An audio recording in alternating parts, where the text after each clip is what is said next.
Park Hang-seo iri lihat timnas Indonesia U17 lolos Piala Dunia U17 2025. Dulu lemah, kini Indonesia telah bangkit.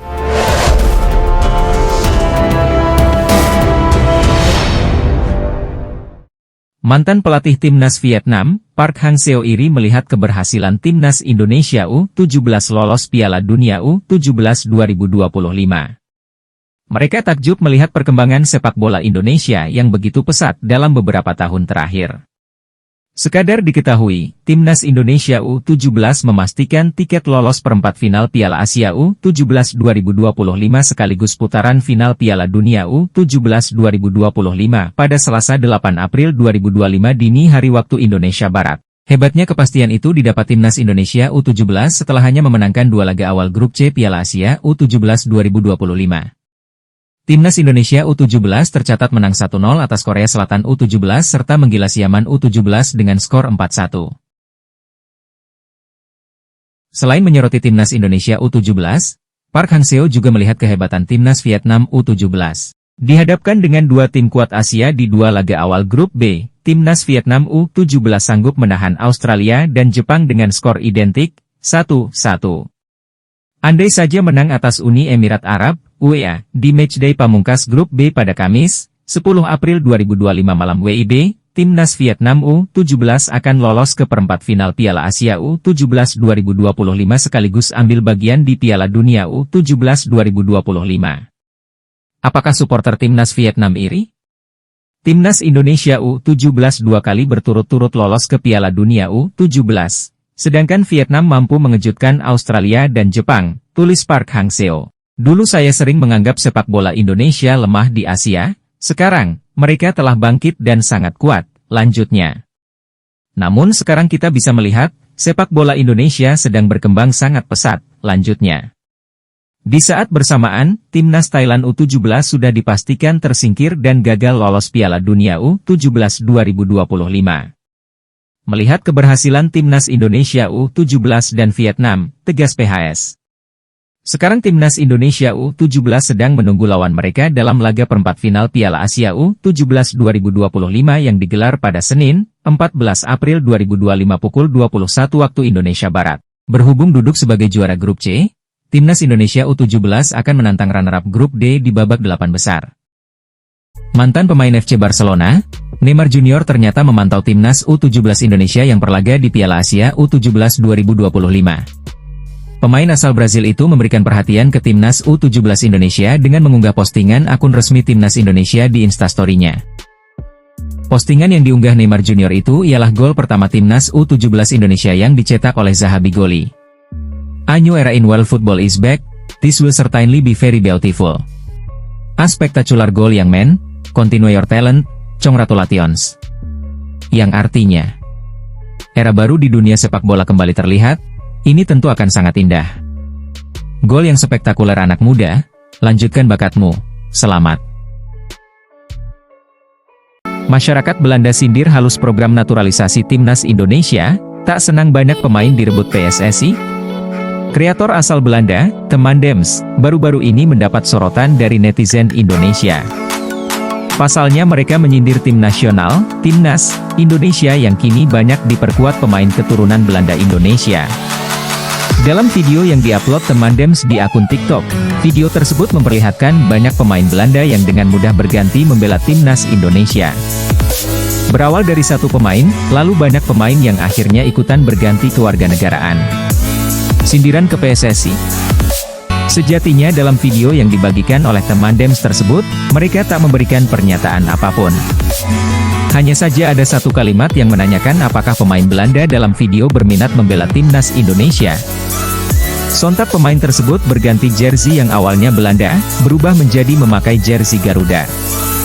Setelahnya sejumlah pemain pun ikut berganti dari membela Belanda lalu berubah memperkuat timnas Indonesia.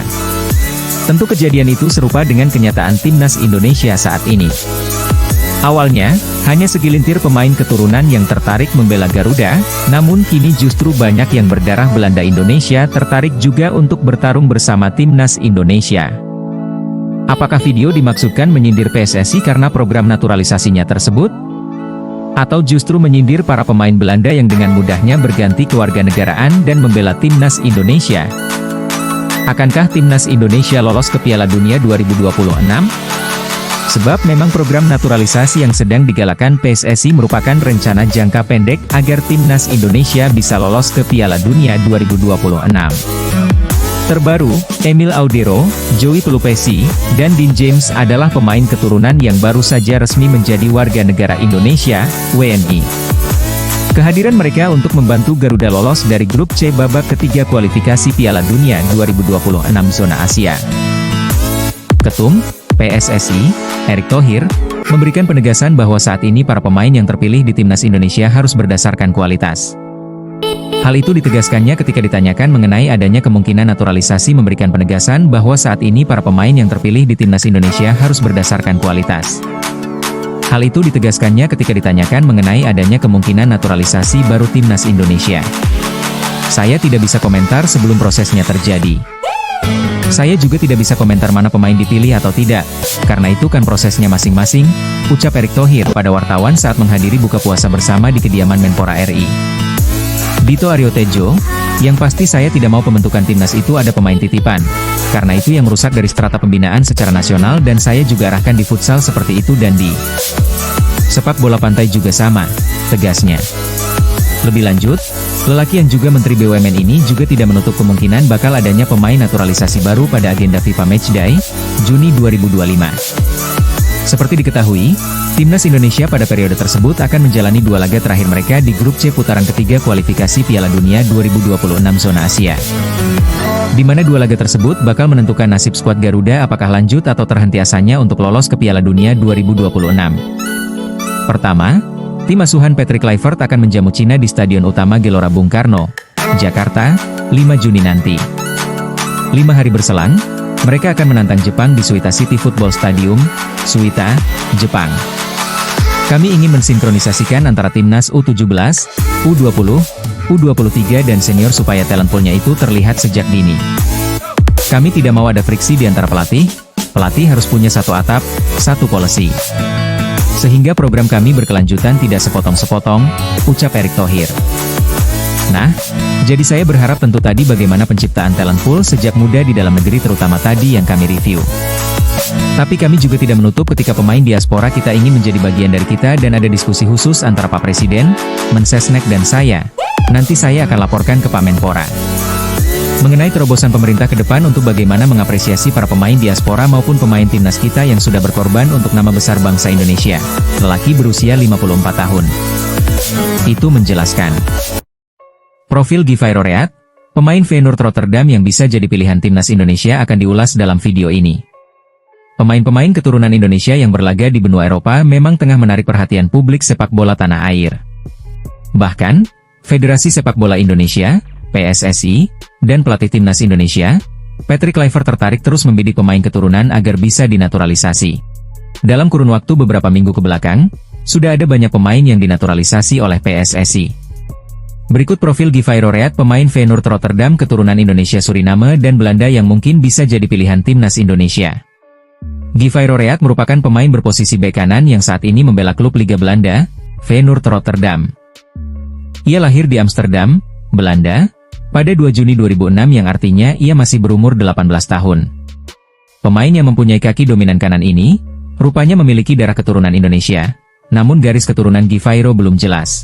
Menurut rumor yang beredar, Givayro Reat memiliki garis keturunan Indonesia, Suriname dan Belanda, tulis Indonesia Abroad. Namun belum diketahui secara pasti dari pihak mana garis keturunan Givayro Reat. Lanjutnya, ia mempunyai segudang potensi yang bisa dimaksimalkan bersama timnas Indonesia jika resmi dinaturalisasi. Potensi Givayro Reat untuk langsung menjadi andalan skuad Garuda terbuka lebar. Terlebih, ia sudah mempunyai pengalaman bermain di level tertinggi sepak bola Eropa. Market value Givayro sendiri telah mencapai 208,58 miliar di usianya yang baru 18 tahun. Ini tentu akan menjadi pemain dengan market value tertinggi di timnas Indonesia jika sudah resmi menjadi WNI. Pemain yang memiliki tinggi badan 175 cm tersebut sudah bermain sebanyak 20 penampilan dan mampu mencetak 7 assist bersama Feyenoord Rotterdam. Ia juga sudah tampil sebanyak 15 kali bersama timnas Belanda U19 dan 6 kali penampilan bersama timnas Belanda U17. Mungkinkah Guy Roreat memilih Indonesia atau tetap ingin berjuang masuk skuad utama timnas Belanda? Pelatih timnas U17 Indonesia, Nova Arianto, mengapresiasi kerja keras para pemainnya seusai berhasil mengalahkan Yaman dan memastikan diri lolos ke Piala Dunia U17 2025. Timnas U17 Indonesia sukses menghajar Yaman 4-1 dalam laga kedua grup C Piala Asia U17 2025 di Prince Abdullah Al Faisal Stadium, Jeddah, Senin, 7 April 2025. Kemenangan ini membuat Timnas U17 Indonesia mengunci tiket lolos ke Piala Dunia U17 2025 di Qatar. Iputu Panji Apriawan dan kawan-kawan saat ini dipastikan memimpin klasemen grup C dengan mengemas 6 poin. Walaupun masih memiliki satu laga sisa melawan Afghanistan pada 10 April mendatang, Indonesia juga sudah dipastikan menjadi juara grup C. Pasalnya, mereka sudah unggul head-to-head atas Korea Selatan dan Yaman. Setelah Indonesia meraih kemenangan dan memastikan diri lolos ke Piala Dunia U17 2025, Nova Arianto mengapresiasi para pemain karena sudah bekerja keras hingga meraih kemenangan atas Yaman. Pelatih berusia 45 tahun tersebut pun memberikan kemenangan dan kelolosan ini untuk PSSI. "Ya pasti kami sangat bersyukur dengan hasil ini," ujar Nova Arianto sebagaimana keterangan yang diterima Bolasport.com, Selasa, 8 April 2025, dini hari waktu Indonesia Barat. "Saya berterima kasih kepada pemain karena kerja keras sangat luar biasa," ucapnya. Mantan asisten Shin Tae-yong di Timnas Indonesia Senior ini tak lupa berterima kasih kepada PSSI yang terus mendukung Garuda Asia. Menurutnya, tim Merah Putih bisa meraih hasil terbaik ini tak lepas dari dukungan maksimal yang didapatkan Zahabi Gholi dan kawan-kawan dari PSSI serta semua pihak. Untuk itu, Nova ingin agar keberhasilan ini bisa menjadi harapan yang baik buat sepak bola tanah air ke depan.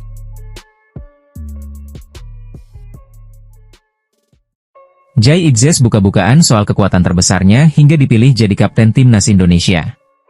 Jabatan itu diembannya sejak Timnas Indonesia di bawah arahan Shin Tae-yong hingga kini bersama juru taktik baru, Patrick Kluivert. Tentunya, bukan tanpa alasan, Jai Itzes ditunjuk jadi kapten Timnas Indonesia. Dia memiliki sebuah kekuatan besar yang tak banyak dimiliki pemain lainnya. Meski memiliki usia yang relatif masih muda, Jai Itzes mengemban amanah sebagai kapten tim di Timnas Indonesia maupun Venezia. Kendati begitu, dia tidak ingin cepat merasa puas. "Sebagai seorang pemain, saya sangat vokal di lapangan, saya suka bermain sepak bola dan merasa sangat senang saat bisa merebut bola dari pemain lain," kata Jai Itzes seperti dikutip dalam wawancara di kanal YouTube Serie A. "Mungkin itulah salah satu alasan saya menjadi seorang bek, saya pikir itu adalah aspek utama dalam permainan saya," lanjutnya. Jai Itzes mengungkapkan kekuatan terbesar yang dimilikinya sebagai seorang pesepak bola.